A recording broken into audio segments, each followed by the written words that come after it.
Today on the Star Trek Critic, Wesley gets the girl. Yes! This episode is the Dauphin, and as usual, it will be graded in the most unconventional way possible on the internet, starting with 100 points and 1 point taken away for each error. The Enterprise is checking in at Claudia 3 so Geordi can turn in all his overdue library books. Ensign Gibson, the first female at the helm, says I number 1. Geordi says while we're here we need to stop for an oil change. And seriously, how many handles do you need on a chair? Picard wants to see a bigger version of Mr. Worf. This show is starting really weird. The Enterprise is going to the forest to pick up Briar Rose, who's been waiting 16 years to take over the kingdom under the watchful eye of Flora, Fauna, and Merryweather. The first point is lost here. If Celia is head of state and they are in such a delicate diplomatic mission, how do they not know what species they are? They should already know after hundreds of years of internet dating, you should see each other on a webcam first. Minus 1 point for not taking the empathic counselor to meet them.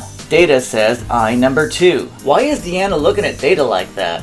If the atmosphere is so bad you can barely get a transmission through, the transporter is a terrible idea and they should have used the shuttlecraft, so minus 1 more point. Celia wants to learn all about the ship, but Mama Bear won't allow it. Aww.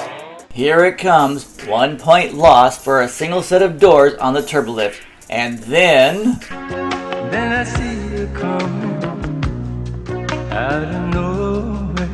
Okay, it didn't really go like that, but in 5 seconds, Celia proved to Wesley she was pretty smart and interested in him. Now Wesley strangely looks like this guy. Wesley has grown up. He has discovered the mirror. Wesley tries to be just like the captain by buying a fish. Diana Mildar is not a regular, so minus 1 point. Jean-Luc performs the Picard maneuver. Deanna says they're hiding who they really are, but she hasn't met them yet, so minus 1 point. Credits 6 minutes in the show, so minus 1 point. Picard makes his move on Celia. Celia's like, did that old guy just hit on me? I wanted to see Wesley. Data says the planet Daled 4 is tidally locked, so the planet is one side all day and one side all night. But it's covered in clouds like Venus, so in reality, this planet wouldn't have that as a factor for their own civil war. If they had studied up on the planet like they were supposed to, they would know that. Worf says, don't be fooled by her looks, and Deanna's like, Worf, are you checking out Celia too? Anya says, Celia, you stay here. I'm going to transform into a hot teenage girl and go out with Wesley for you and tell you what he's like. Celia's saying, that's terrible. How can you do this to me? Then Anya says, do you think Wesley will like how this outfit is cut? It looks like I don't have any underwear on. Celia says, Wesley isn't like Captain Kirk. That won't work. But Anya says, all men are alike. You still have a lot to learn. And right before we do the nasty, I'm gonna turn into this Ewok and scare the living shit out of him. Wesley tries to destroy the ship with a dust duster on the wrong setting. Wesley says he'll try to do better, but Geordi says, you need to go take a cold shower. Geordi says, don't use the elevator, slide down the ladder because it's safer. And minus 1 point, where is the rest of the engineering crew? Wesley asks Geordi for advice. Geordi says, ask everybody on the ship except for Counselor Troy. Worf describes mating the Klingon way, then compares it to humans. Bad like a human. Minus 1 point for a black square on the panel on the back to prevent reflections, and minus 1 point for a reflection of the microphone. Picard's like, good, the kid is leaving, so now we're gonna look in on Celia in her quarters. Look closely, you can still see Celia's reflection in the viewer. Anya says, Celia, you stay here. I have a date with the Klingon. And you can see the excitement on Worf's face when he realizes Celia's not joining them. Poor Celia, Anya keeps stealing all her men. Aww. Wesley gets advice about girls from the expert of sleazy pickup lines looking for a one-night stand. He's already drunk, he thinks he's talking to Guinan. The stars aren't moving, so minus 1 point. Will performs the Riker maneuver and the Picard maneuver. These lines are a total waste for Wesley. Minus 1 point for him not going to Deanna for counseling. Deanna would have just dragged him to Celia's quarters and thrown him to the lions. Wesley practices these lines on Guinan, but I don't think they're gonna work for him. Did Anya visit engineering to check out Geordi or to ride the elevator? We'll never really know. Picking on a man's work like this is actually a sign of sexual attraction. Anya wants Geordi real bad. Worf gets Anya out of there before Geordi tosses her off the edge. Wesley gets up the nerve to knock on Celia's door and panic. Celia's like, this is perfect. As long as Anya's on that tour, I can fool around and she will never know. Strangely, Wesley says she should order the third baseman. Celia says, I love you. Wesley says, I know. Now they discover that Anya is kinda psycho. Even if the person was dead, he could still be contagious. Worf called for security. Picard's not security. Why did he show up so quick? -1 point. That's just a plot device. Worf says, I, number 3. Now they act like they have never seen shapeshifters before. Didn't they ever watch Star Trek? Worf says, I, number 4. Worf asks what to do if Anya transforms. Picard says, improvise. Then Worf says, what's that supposed to mean? Wesley came up with a perfect first date. Yes! Did he program the asteroid to shrink so she would get closer to him? Or was it an editing issue? I say editing, so -1 point. Anya howls and throws things. Worf reads love poetry and ducks a lot. What Anya really needs is a vibrator. Deanna's like, oh my gosh, someone is actually coming to the counselor for counseling. Here's where Wesley screws up. Don't worry, we've all been there, but he doesn't realize how limited her future is. He's so used to being around diplomats who travel all the time, he's obviously thinking that's going to be her life too. Of course, if he went to the counselor for counseling, Deanna would have sorted it out for him. There is a word for her position, it's called Dauphin. So to all the young boys out there, Guinan's advice isn't always correct, and unfortunately, you're gonna learn that one the hard way. Now the parents show up to ruin a good time the kids were having.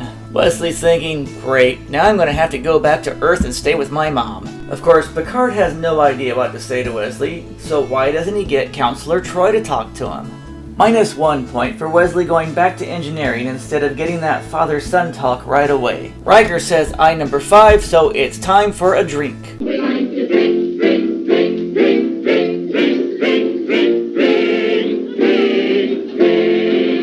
Picard tells Wesley Anya is an elastomorph. Wesley's like, of course, I saw one on Star Trek 6. Then Picard says, that's impossible, that movie hasn't come out yet. Then Wesley says, maybe the movie hasn't been released, but it's still 75 years behind us in the timeline. Then Picard says, Wesley, your perception of space and time and thought is too far advanced for me, so just do the old man a favor and stay away from Celia, okay? On the girl's side, Celia tells off Anya. Yes! Gibson says, I, number 6. In the world of special effects, you can't have the moon and planet moving at the same time, so -1 point. And it strangely looks like Earth's moon. They have arrived at Dalit 4, but still fiddle around, so -1 point for its fuzzy timeline. Wesley is so sad, he plays Battleship by himself. Aww. Celia is the rebellious teenager, and to attract a bigger female audience, the camera shows Wesley's butt. Judging by Celia's body language, she is ready for a home run. This is Wesley's first on-screen kiss, but then the blocker comes. No! Now Celia turns into a monster, which doesn't reflect in the mirror. Then Celia doesn't reflect, and now she does, so -1 point. Right now Wesley is thinking, can't believe I kissed you. -1 point. If the Enterprise can travel 800 times the speed of light, they have this much power. Now comes the weird part. Anya isn't going to Dalit 4. Is it because her job is over, or is it secretly because she's the one that started that civil war in the first place? We will never find out. Celia says, I love you. Anya says, I know. Worf and Anya have a warriors moment, then sneak off to Transporter 6 to do the nasty when no one is looking. Celia tries to say goodbye to Wesley, but Wesley is trying to hide the fact that seeing those two monsters made him soil his underwear. Celia says, you couldn't handle the real me. -1 point here, Wesley was not on the bridge when they asked what species they were. Chief O'Brien says, I, number 7. Wesley manages to unscrew his last screw up. According to these comments, maybe they did do something they couldn't show on regular TV. Celia says he needs to leave. She doesn't want him to see her without her makeup on. However, their natural state is pretty impressive, but -1 point for beaming her down to the surface instead of a shuttle. That atmosphere is just too thick. Later, in 10 forward, Wesley is thinking, I wanted a man's drink, and all she gave me was tonic water with a funny name. Guinan gives advice. But wait a minute. Deanna Troi is the ship's counselor. It's her job to help out Wesley. Guinan is from a faraway planet, not a part of the Federation or Starfleet. And when she arrived, everyone started ignoring Deanna's counseling and went to Guinan instead. Doesn't the actor portraying Guinan make more than the actor portraying Deanna? And just pushed a regular character out of her lines meant for her? Isn't that cultural appropriation? So, who were the Elastomorphs? Jenna Barlow-Brodsky is the first female Trek pilot and has several acting, producing, and editing credits under her belt. Meechin Amick has 80 screen credits including Twin Peaks, ER, and Riverdale. Peter Neptune played the guard. The beautiful Jamie Hubbard dabbled in acting and modeling, then pursued a career as a family psychologist and psychotherapist. And Patty Edwards was born in the UK with 90 screen credits, many of which are voiceovers due to her husky voice. She was on Dallas, Cheers, and was Flotsam and Jetsam on The Little Mermaid. Rumors are, and I'm the one spreading this rumor, now that Wesley has met this guy and become much more skilled at traveling and going to inhospitable atmospheres, he's going to travel back to Dauphin 4 so he can be with Celia again.